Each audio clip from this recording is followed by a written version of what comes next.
On va continuer notre lecture de quelques textes dans le début du livre des Actes des Apôtres. On a commencé dimanche dernier. Quelques textes qu'on pourrait réunir sous le titre « Quelle Église ?» Point d'interrogation, pas point d'exclamation. Quelle Église? Parce que non seulement on est le jour de la Pentecôte, et dans le temps de la Pentecôte, donc c'est une lecture de saison, mais aussi, peut-être surtout, parce que nous allons reprendre dans les temps qui viennent une réflexion sur notre Église de la rencontre, ses perspectives, son avenir. On en parlera par exemple lors de l'AG du 6 juin et après. Avant de lire, je vous invite à prier.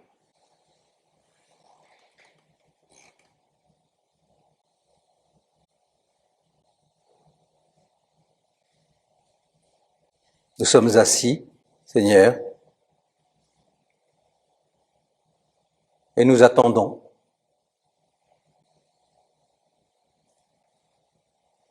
Nous attendons ta parole. Non pas des Écritures, non pas des mots anciens, mais ta parole vivante.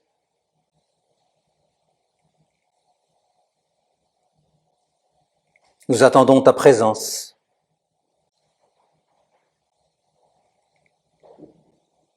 Nous attendons le monde nouveau. Viens, Seigneur. Amen.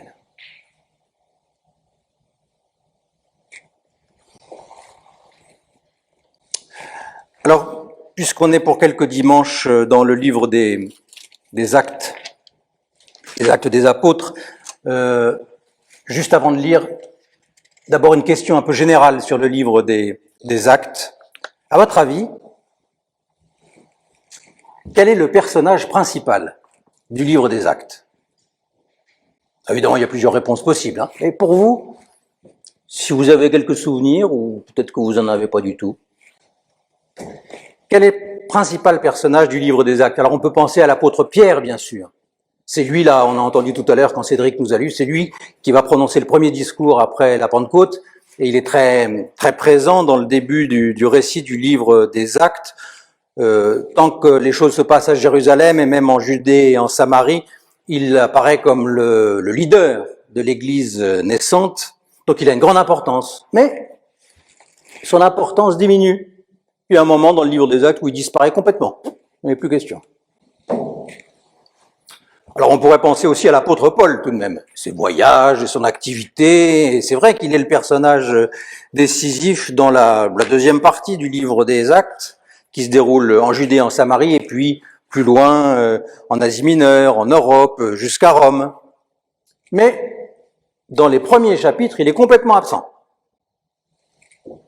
Alors, à cette question, quel est le personnage principal du livre des Actes, on pourrait répondre de manière un peu différente qu'à un personnage physique, et par exemple penser à ce personnage central, c'est vrai, qui est l'Église, un personnage collectif.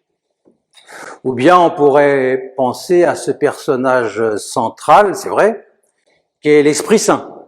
Il en a été question tout à l'heure, il en est souvent question dans le livre des Actes des Apôtres, mais je crois qu'il y a un personnage plus important encore dans le livre des Actes, un personnage qui à première lecture n'en est pas un personnage un peu énigmatique, insaisissable, inattendu. Et ce personnage, c'est la parole. La parole. Logos en grec, la parole. Elle apparaît très fréquemment dans le livre des Actes, tellement fréquemment que le livre des Actes est le livre du Nouveau Testament où sa présence est la plus dense, où il est le plus question de la parole. Alors ce matin, on va lire paragraphe par paragraphe un passage étonnant à propos de cette parole. Donc la semaine dernière, vous vous rappelez, on avait lu un passage qui était un petit peu avant, où il y avait 2 paragraphes au début et à la fin, avec une peinture d'une église idyllique, merveilleuse, où tout allait dans le meilleur des mondes, tout allait au mieux dans le meilleur des mondes. Et puis au milieu, il y avait un épisode un peu fâcheux, où il y avait Ananias et Saphira qui s'effondraient parce que cette histoire de mensonge, on le rappelait, on avait rapproché de ce qui s'était passé dans le jardin d'Éden. En tout cas, un épisode très inquiétant et donc qui montre une communauté peut-être pas si idyllique que ça. Alors après cet épisode qu'on avait lu la semaine dernière, les apôtres sont emprisonnés. Ils comparaissent devant les autorités religieuses juives, on les bat, parce que ça se faisait, quand on ne sait pas quoi bien reprocher, on donne quand même quelques coups de bâton, quelques coups de fouet, ça ne peut pas faire de mal. On les somme de ne plus annoncer le Christ, et puis ils sont libérés.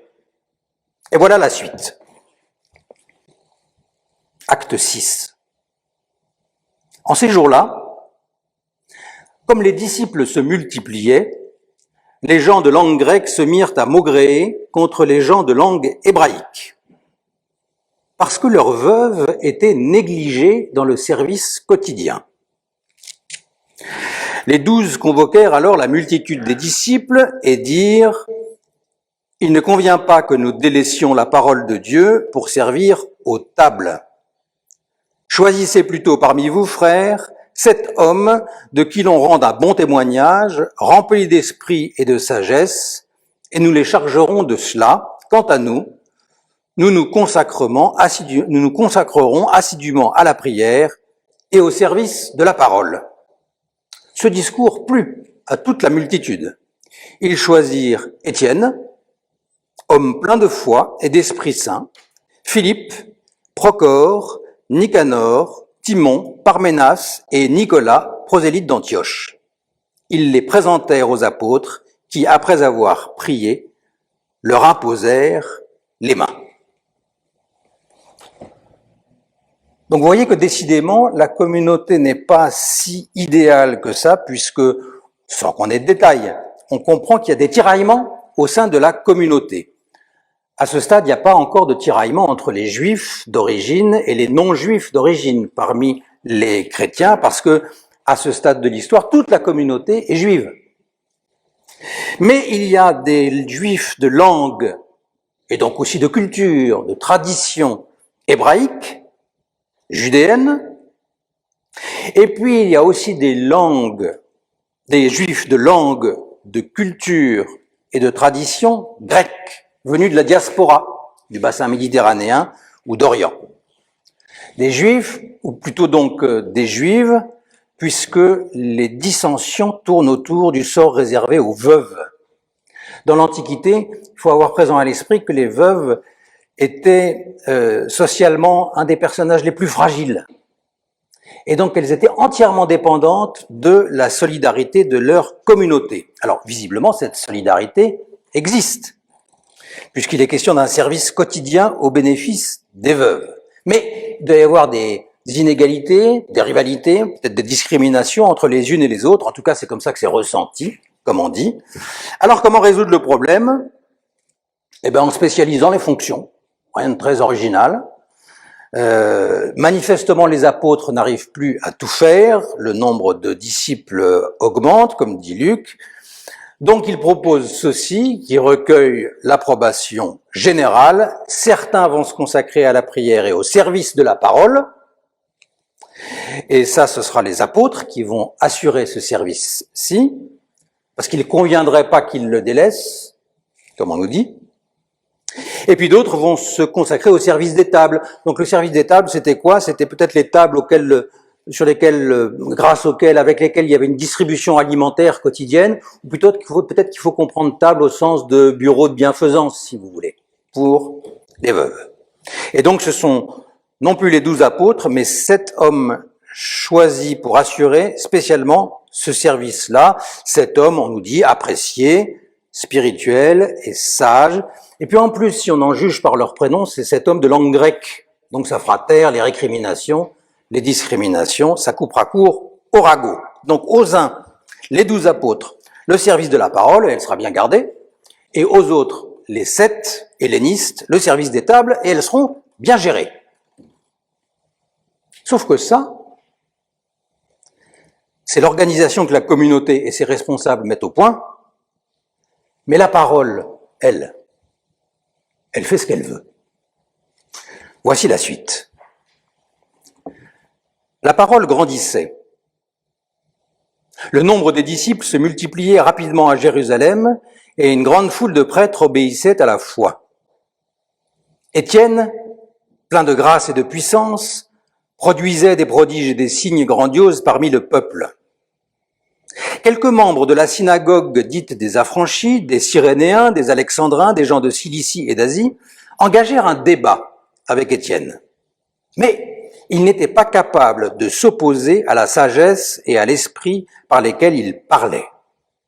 Alors ils soudoyèrent des hommes qui dirent « Nous l'avons entendu proférer des paroles, etc. » Je garde la suite pour dans un instant. Et je vous fais remarquer au passage deux choses. D'abord, le paragraphe commence avec cette curieuse expression « La parole de Dieu grandissait ». Je dis curieuse parce que le verbe est à l'actif. Le sujet, c'est la parole. La parole grandit, j'allais dire, d'elle-même, comme une plante qui pousse, qu'on s'en occupe ou qu'on s'en occupe pas. Et puis, deuxième remarque, Étienne. Il est donc l'un des 7 qui viennent d'être désignés pour le service des tables, du bureau de bienfaisance. Et c'est un peu la vedette des 7, parce que on nous a dit qu'il était déjà, avant on nous a dit qu'il était plein de foi, plein d'Esprit Saint, et puis on ajoute maintenant qu'il est plein de grâce et de puissance. Or, pourquoi la renommée d'Étienne se répand-elle? Est-ce que c'est à cause de la qualité de son service des tables pour lequel il a été nommé? Pas du tout. Elle se répand parce qu'il accomplit des prodiges et des signes, nous dit-on, et surtout, c'est ça qui déclenche la suite qu'on va lire, et surtout à cause de sa parole. On nous dit déjà, un débat s'engage entre lui et des détracteurs, la parole d'Étienne s'impose avec autorité, et on va le dénoncer non pas à cause de son service ni de ses actes, mais de ses paroles. Autrement dit, la belle organisation, aux uns le service de la parole, aux autres le service des tables, elle est immédiatement chamboulée, puisque celui chargé par excellence des tables prend la parole. Je vous l'ai dit, c'est la parole qui tient les rênes. C'est la parole qui fait ce qu'elle veut. La parole, elle vit. Et d'ailleurs, voici la suite. Je reprends là où je m'étais interrompu.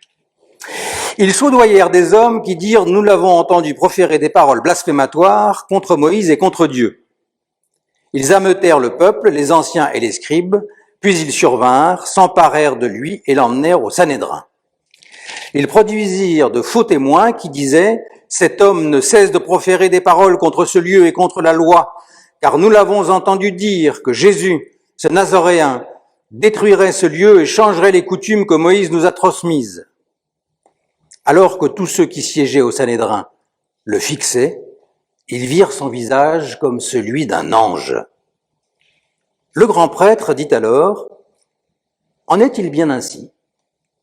Étienne répondit « Mes frères, mes pères, écoutez. » Et Étienne entame un discours qui est le plus long de tous les discours qui nous sont rapportés dans le livre des Actes. Au fait, ce qui vient d'être dit d'Étienne, est-ce que ça ne vous rappelle pas des choses? Un homme plein de grâce, un homme qui accomplit des prodiges et des signes, un homme dont la parole fait autorité, un homme qui est conduit devant le Sanhédrin, avec le peuple ameuté, avec de faux témoins, avec des accusations de blasphème, avec un interrogatoire mené par le grand prêtre. Derrière le visage d'Étienne, un autre visage apparaît, un peu comme en superposition ou en filigrane. C'est le visage non seulement d'un ange, comme on nous dit que le voient les membres du Sanhédrin, mais pour le lecteur, c'est le visage du Christ qui apparaît en surimpression. La parole qui a saisi Étienne, alors que c'était pas prévu, elle est en train, comment dire, de l'accorder, de le superposer, de le synchroniser à Jésus-Christ. La parole, elle est en train de conformer Étienne au Christ. D'ailleurs, qu'est-ce qui se passe à la fin de son discours, qu'on ne va pas lire aujourd'hui, il est très long, je vous l'ai dit. Ce qui se passe à la fin de son discours, c'est ceci. Ce qu'ils entendaient, donc le Sanhédrin, ce qu'ils entendaient les exaspérait. Ils grinçaient des dents contre lui. Mais Étienne, rempli d'Esprit Saint, fixa le ciel et vit la gloire de Dieu et Jésus debout à la droite de Dieu. Et il dit, je vois les cieux ouverts et le Fils de l'homme debout à la droite de Dieu. Ils poussèrent alors de grands cris en se bouchant les oreilles. Tous ensemble, ils se précipitèrent sur lui, le chassèrent hors de la ville et le lapidèrent. Les témoins avaient déposé leurs vêtements aux pieds d'un jeune homme appelé Saul. Tandis qu'ils le lapidaient, Étienne priait en disant « Seigneur Jésus, reçois mon esprit ». Puis il se mit à genoux et cria « Seigneur, ne les charge pas de ce péché ». Et après avoir dit cela, il s'endormit. Saul approuvait le meurtre d'Étienne. Des propos comparables à ceux qui avaient fait basculer le procès de Jésus vers la condamnation. Une expulsion hors de la ville. Étienne qui remet son esprit à Jésus comme Jésus avait remis son esprit au Père. Une parole de pardon pour les bourreaux, comme son maître en avait eu une aussi. Et jusqu'à la présence d'un témoin discret, qui est du côté des tortionnaires. Le centurion au pied de la croix, Saul, qui garde les vêtements pendant la lapidation. Mais ce témoin qui devient témoin de la glorification ou de la résurrection du Christ. Le centurion qui glorifie Dieu en reconnaissant le crucifié comme juste. Et puis Saul qui deviendra Paul, l'apôtre. La parole, elle a conformé Étienne à Jésus-Christ dans la vie. Elle le conforme à Jésus-Christ dans la mort. Alors ce qu'on a vu jusqu'ici, c'est que la parole, donc ce sont les apôtres qui avaient décidé de la servir eux-mêmes. Mais un, elle déjoue les plans et les organisations. Deux, elle a sa dynamique propre, elle vit sa vie. Trois, elle conforme ses témoins à Jésus-Christ. Et voici la suite et la fin de notre lecture, et c'est le plus extraordinaire. Ce jour-là, une grande persécution s'abattit sur l'Église qui était à Jérusalem. Tous, excepté les apôtres, se dispersèrent en Judée et en Samarie. Mais des hommes pieux ensevelirent Étienne et firent sur lui de grandes lamentations. Saul ravageait l'Église. Il pénétrait dans les maisons, en arrachait hommes et femmes et les faisait jeter en prison. Là où il passait, ceux qui avaient été dispersés annonçaient la parole comme une bonne nouvelle. Quel est le principal effet de cette persécution qui survient? C'est que la parole se répand. Elle gagne du terrain géographiquement. Elle se répand grâce à la dispersion de l'Église, qui est la conséquence immédiate de cette persécution, et elle ne se répand pas n'importe où, elle se répand en Judée et en Samarie, et ça c'était la promesse de Jésus aux siens, juste avant de les quitter. Il leur avait dit, vous serez mes témoins à Jérusalem, en Judée et en Samarie, et jusqu'aux extrémités de la terre. Ça y est, ça commence. Ça commence et ça continuera d'ailleurs, puisque 3 pages plus loin, on nous dira ceux qui avaient été dispersés à cause de la détresse survenue au sujet d'Étienne passèrent en Phénicie, à Chypre et à Antioche. Autrement dit, la parole du ressuscité, elle a sa dynamique propre. Cette parole de vie, elle se déploie, elle gagne géographiquement, y compris à travers ceux qui cherchent à l'étouffer, la lapidation, la persécution, les épreuves. Mais elle ne gagne pas seulement géographiquement, la parole. Elle gagne aussi en intensité, si on peut dire. Vous avez entendu la dernière phrase de ce que nous avons lu. Là où il passait, ceux qui avaient été dispersés annonçaient la parole comme une bonne nouvelle. Ils annonçaient la parole comme une bonne nouvelle. mot à mot, ils évangélisaient la parole. Ailleurs, sous la plume de Luc, il est quelquefois question d'évangéliser, d'annoncer la bonne nouvelle du royaume, ou de Jésus, ou du Christ, une fois de la paix. Mais ici, et c'est la seule fois où on rencontre cette drôle d'expression, il est question d'évangéliser la parole. C'est comme une sorte d'évangile au carré, ou de parole au carré, avec une espèce de densité qui lui vient du ressuscité, mais qui lui donne sa dynamique propre. D'ailleurs, qui évangélise la parole? Qui annonce cette parole comme une bonne nouvelle? Vous vous rappelez, ce sont ceux qui ont été dispersés. Or, qui a été dispersé? Je vous relis la phrase. Ce jour-là, une grande persécution s'abattit sur l'église qui était à Jérusalem.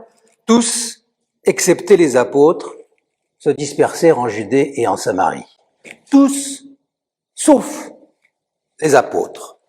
Tous, donc les membres anonymes de cette communauté, sauf précisément ceux qui s'étaient réservés le service de la parole. Ceux-là, ils restent immobiles à Jérusalem. Donc dans cet épisode, nous voyons la parole de l'évangile ou l'évangile de la parole, comme vous voudrez, déjouer les plans et les organisations, vivre sa vie, conformer ses témoins à Jésus-Christ, traverser les échecs, les morts, la persécution, et nous la voyons porter ses témoins plus loin. Cette parole, c'est une parole résurrection, c'est une parole de vie, c'est une parole vivante, c'est la parole du ressuscité. Au double sens, c'est la parole qui vient du ressuscité et c'est la parole qui parle du ressuscité. Au fait, qu'est-ce que c'est une parole? C'est pas simplement une parole verbale, comme on dit, comme celle que vous entendez en ce moment-là. Une parole, ça peut se communiquer de façon orale, bien sûr, mais ça peut aussi se communiquer de façon écrite, ça peut se communiquer de façon gestuelle, ça peut se communiquer quelquefois par un silence, on dit qu'il y a des silences très éloquents. Tout ça, c'est des moyens de transport de la parole. Mais avant les moyens de transport, il y a la parole elle-même. Avant d'emprunter telle ou telle voie de communication, la parole, elle est déjà là. Et puis une parole, c'est pas forcément une information, une expression, un contenu. Ou plus exactement, en amont du contenu, une parole, c'est de la relation. Rappelez-vous, il y a 15 jours, on a lu le récit de la vocation de Samuel. Qu'est-ce qu'il dit Dieu à Samuel? Il lui dit « Samuel ». Il lui dit rien d'autre. D'abord. Une parole, c'est une connexion. C'est une recherche d'une relation. C'est la manifestation qu'il y a quelqu'un. Il y a quelqu'un qui s'adresse à quelqu'un d'autre, qui cherche à s'adresser à quelqu'un d'autre, et qui lui dira peut-être quelque chose, mais qui, avant même de lui donner un contenu, et Dieu dira des choses à Samuel, avant même de lui dire un contenu, la parole dit une présence. Je suis là, je m'adresse à toi, écoute-moi. C'est bien de ça qu'il s'agit ici, dans notre passage des Actes. La parole du ressuscité, elle est poussée par l'Esprit, elle est reprise par des témoins, et elle a sa présence, son mouvement, sa dynamique propre, qui dit une présence, qui nous cherche pour dire cette présence, qui nous cherche pour que nous portions plus loin et que nous partagions cette présence.